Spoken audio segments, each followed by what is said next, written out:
আমি আশা করব 26-এর নির্বাচনে আপনারা সেই পরিবর্তন পশ্চিমবাংলায় আনবেন এবং পশ্চিমবঙ্গ থেকে এই যে অপশাসন, কুশাসন, চুরি, দুর্নীতি, শোষণবাজ, তোষণবাজ সরকারকে আপনারা তুলে ফেলে দেবেন।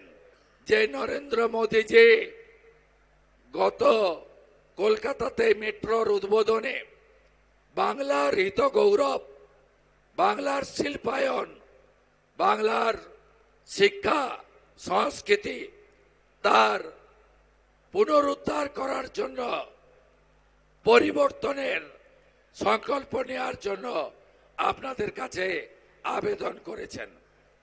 আমি আশা করব 26-এর নির্বাচনে আপনারা সেই পরিবর্তন পশ্চিমবাংলায় আনবেন এবং পশ্চিমবঙ্গ থেকে এই যে অপশাসন, কুশাসন, চুরি, দুর্নীতি, শোষণবাজ, তোষণবাজ সরকারকে আপনারা তুলে ফেলে দেবেন। আমি নরেন্দ্র মোদীজিকে ধন্যবাদ দেব, যারা বাংলাদেশ থেকে ধর্ম রক্ষা করার জন্য আজকে ভারতবর্ষে নদিয়া জেলাতে বা বনগাঁ এলাকাতে এসেছেন। তাদের জন্য তিনি নাগরিকত্ব দেওয়ার আইন এনেছেন। এই তৃণমূল, তার নেত্রী মমতা ব্যানার্জি এই সিএ এর বিরোধিতা করেছিল। সিএ কে ক্যাকা ছিছি এই মমতা ব্যানার্জি বলেছিল। আপনারা নিশ্চিন্ত থাকুন, মোদিজি আছে, কোনো চিন্তার কারণ নেই। মোদিজি গ্যারেন্টার, শরণার্থীদের জন্য নরেন্দ্র মোদী সবচেয়ে বড় গ্যারেন্টার।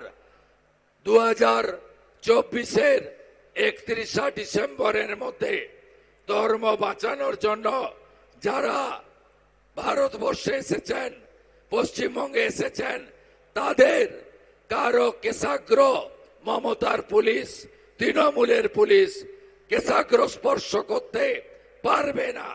আপনাদের কাছে পিয়ার ঠাকুরের যে স্বপ্ন, যে লড়াই যিনি পূরণ করেছেন, তার নাম নরেন্দ্র মোদীজি। মোদীজির উপর আস্থা রাখুন এবং যেভাবে আমাদের হিন্দুদের উপরে অত্যাচার হচ্ছে, আপনারা দেখেছেন দীপু দাসের উপরে বাংলাদেশে যে অত্যাচার হয়েছে, আপনারা এর বিরুদ্ধে প্রত্যেকে যারা সনাতনী তারা ঐক্যবদ্ধ হয়ে আগামী দিনে জামাতিদের হাত থেকে পশ্চিমবঙ্গকে, নদিয়াকে রক্ষা করবেন। এই আবেদন আপনাদের কাছে আমি করতে চাই।